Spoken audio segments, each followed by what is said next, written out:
Selamat sore, Bapak Ibu. Sore. Sore. Sore.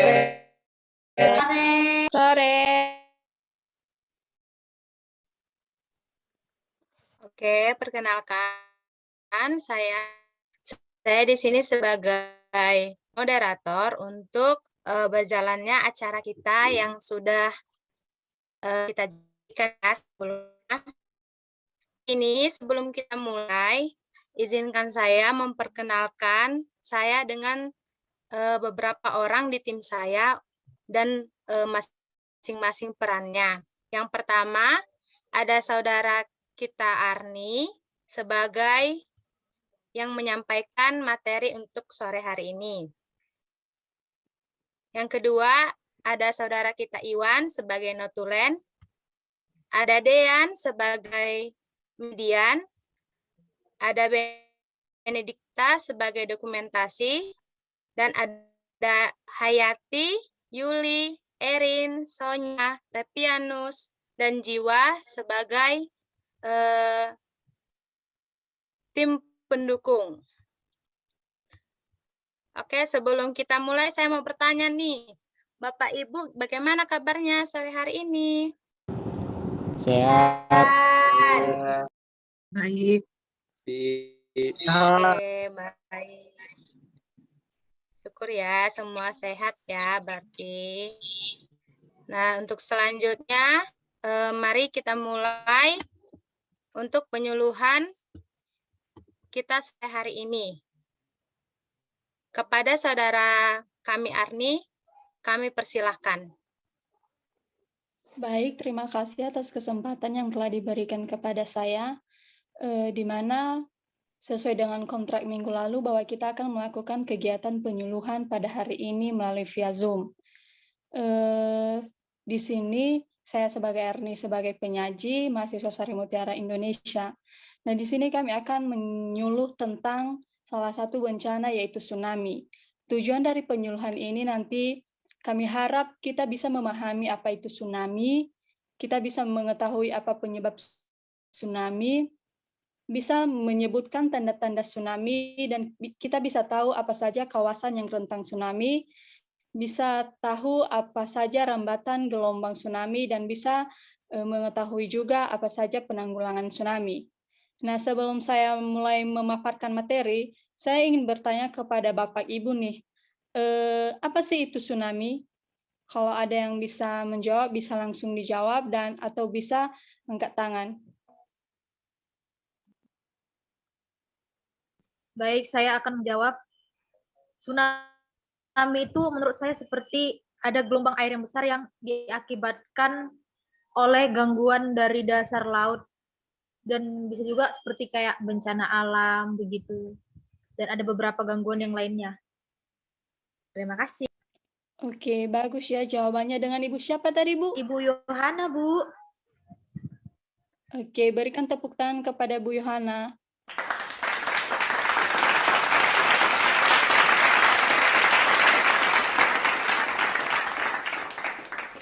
Selanjutnya, siapa lagi yang bisa menjawab?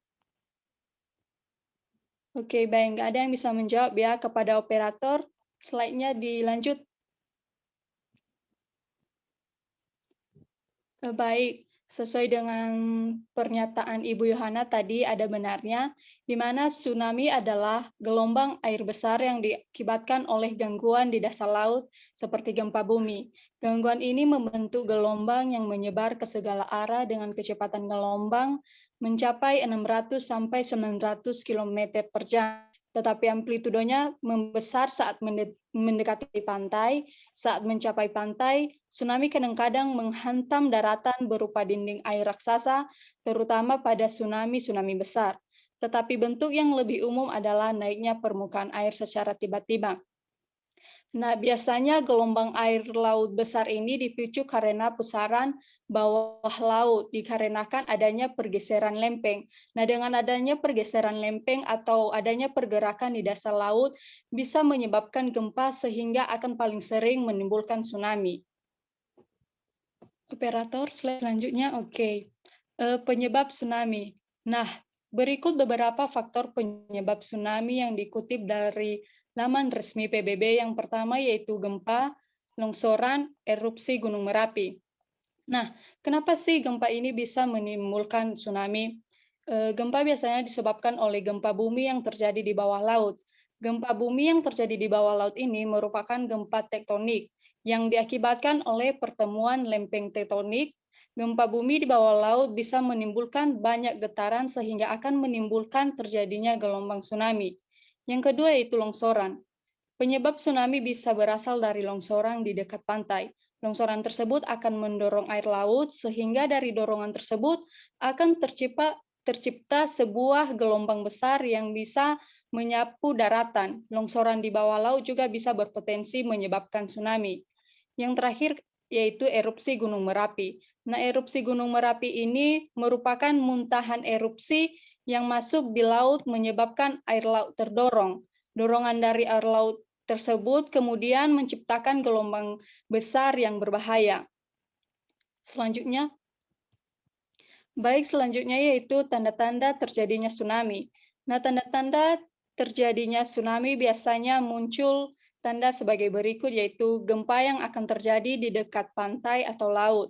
Yang seterusnya, air laut menyusut hingga dasar laut terlihat. Suara ledakan di dasar laut, bahkan ikan bisa bermunculan di permukaan. Selanjutnya, kawasan rentan tsunami. Nah, biasanya Indonesia ini merupakan negara maritim dengan sebagian besar penduduk tinggal di daerah pesisir. Oleh sebab itu, bahaya potensi ancaman gempa dan tsunami sangat besar. Untuk terkhusus di Sumatera Utara, kawasan yang rentan tsunami yaitu daerah yang ada di Pulau Nias. Hampir dari 80% dari tsunami di bumi terjadi di kawasan yang disebut lingkaran api Pasifik, zona penunjaman di sekitar Samudra Pasifik yang mengalami banyak gempa bumi besar. Selanjutnya, rembatan gelombang tsunami. Yang pertama dari pusat hingga ke pantai. Gangguan yang terjadi di tengah laut menyebar sebagai gelombang seperti gelombang pada umumnya, termasuk gelombang air di kolam ataupun ombak di pantai. Gelombang tsunami memiliki fase bukit dan lembah, panjang gelombang, periode, dan kecepatan. Yang kedua, saat mendekati pantai. Saat gelombang tsunami mendekati pantai, kecepatan gelombang menurun akibat gesekan dengan dasar laut. Pada frekuensi tetap, panjang gelombang berbanding lurus dengan kecepatan sehingga gelombang tsunami memendek. Yang ketiga yaitu mencapai daratan. Tsunami sering digambarkan secara ikonik sebagai dinding air raksasa yang bergerak menghantam daratan seperti ombak yang ditunggangi peselancar. Yang berikutnya yaitu penanggulangan. Sistem peringatan dini tsunami berfungsi untuk mendeteksi resiko tsunami, memperkirakan daerah-daerah yang akan terkena, dan mengeluarkan pengumuman agar publik dapat mengambil tindakan untuk mengurangi korban jiwa dan kerusakan. Peringatan dini tsunami biasanya berawal dari terjadinya gempa berkekuatan besar, magnitudo 7 atau lebih. Saat gempa seperti ini terjadi, penduduk daerah terdekat dapat langsung diberi peringatan dini, disertai perkiraan kasar ukuran atau waktu kedatangan tsunami. Nah, biasanya juga penanggulangan ini bisa dilakukan sebelum tsunami, saat tsunami, dan sesudah tsunami. Pada tsunami, kita bisa melakukan penanggulangan dengan cara menanam pohon-pohon di sekitar pantai, selanjutnya membuat alat-alat pendeteksi tsunami, dan sebagian tim penanggulangan bencana akan mengevaluasi masyarakat jika terdapat tanda-tanda tsunami. Dan penanggulangan yang akan dilakukan jika saat terjadi tsunami, kita harus mencari daratan yang lebih tinggi atau naik di atap rumah dan mencari pertolongan serta tidak berlindung di dalam rumah.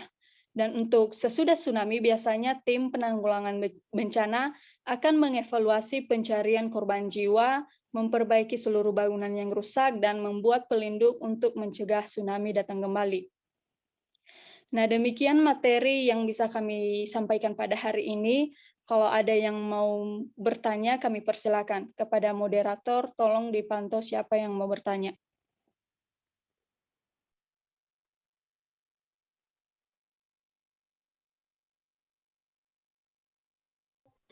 Oke, Bapak Ibu, semua masih di sini? Masih, Bu. Bu, Mas. Masih. Ibu. Sekian materi dari saudara kita Arni.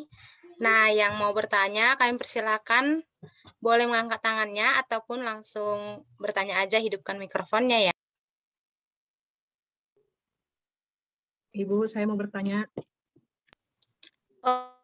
Oh, dengan Ibu siapa? Oh, Ibu Erin. Boleh, Ibu? Baik, Ibu, Silakan. pertanyaannya, mengapa bila pada laut dalam ketinggian gelombang tidak terlalu tinggi, akan tetapi pada saat mencapai bibir pantai, tingginya bisa mencapai puluhan meter? Terima kasih, Bu. Wah, pertanyaan yang bagus, Ibu Erin. Masih ada yang mau bertanya buat Bapak Ibu yang lain? Saya, Ibu, saya.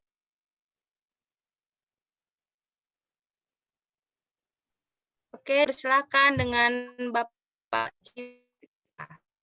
Pak.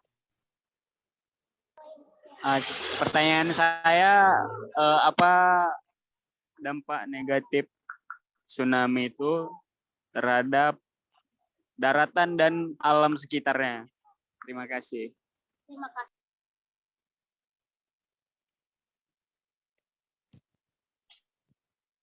Oke, bagus ya.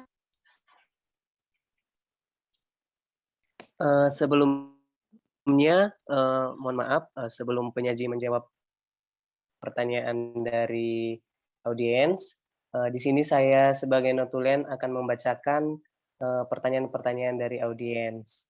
Pertanyaan yang pertama dari Ibu Erin, pertanyaannya yaitu, mengapa bila pada laut dalam ketinggian gelombang tidak terlalu tinggi, akan tetapi pada saat mencapai bibir pantai tingginya bisa mencapai puluhan meter?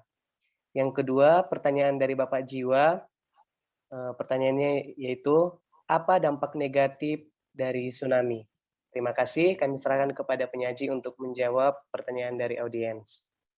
Kami serahkan untuk penyaji menjawab pertanyaan dari beberapa audiens.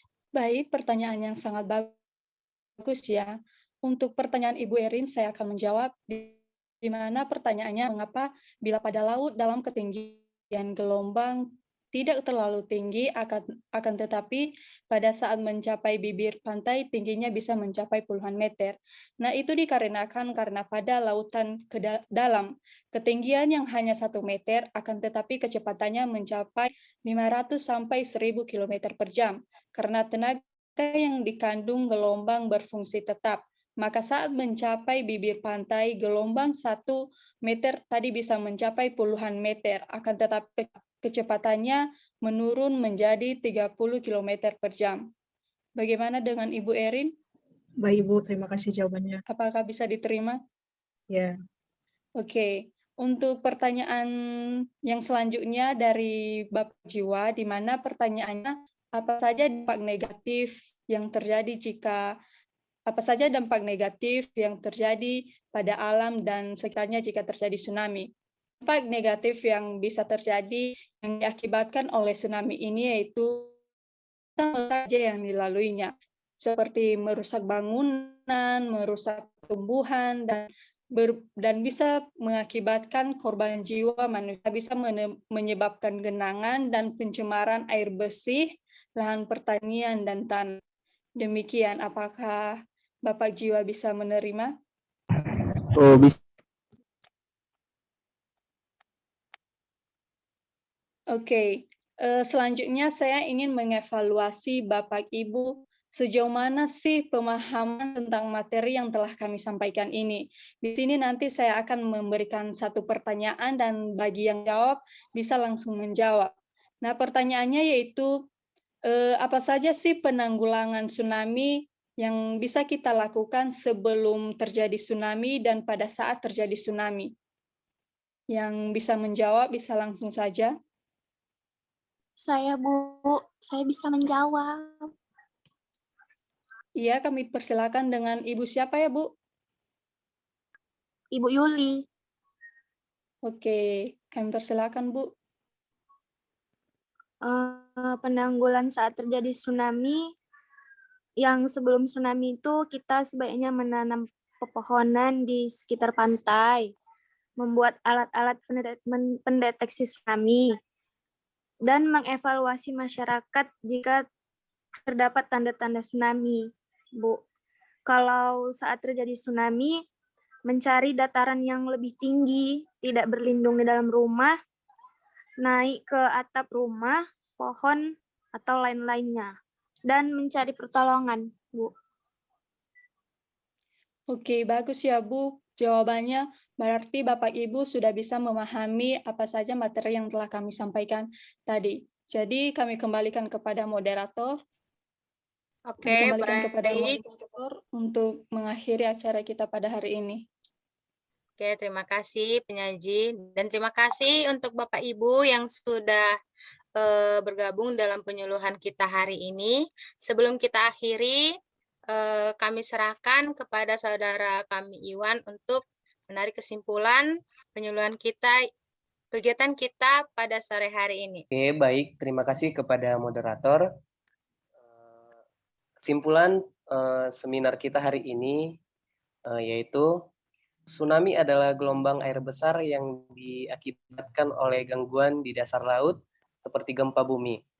Gangguan ini membentuk gelombang yang menyebar ke segala arah dengan kecepatan gelombang mencapai 600 sampai 900 km per jam. Dampak negatif yang diakibatkan oleh tsunami adalah merusak apa saja yang dilaluinya, merusak bangunan, tumbuh-tumbuhan, dan mengakibatkan korban jiwa, serta menyebabkan genangan, pencemaran air bersih, lahan pertanian, tanah. Terima kasih. Kami kembalikan kepada moderator. Oke, sekian pertemuan kita Bapak Ibu, dan nanti akan ada dibagikan leaflet kepada Bapak Ibu sekalian ya.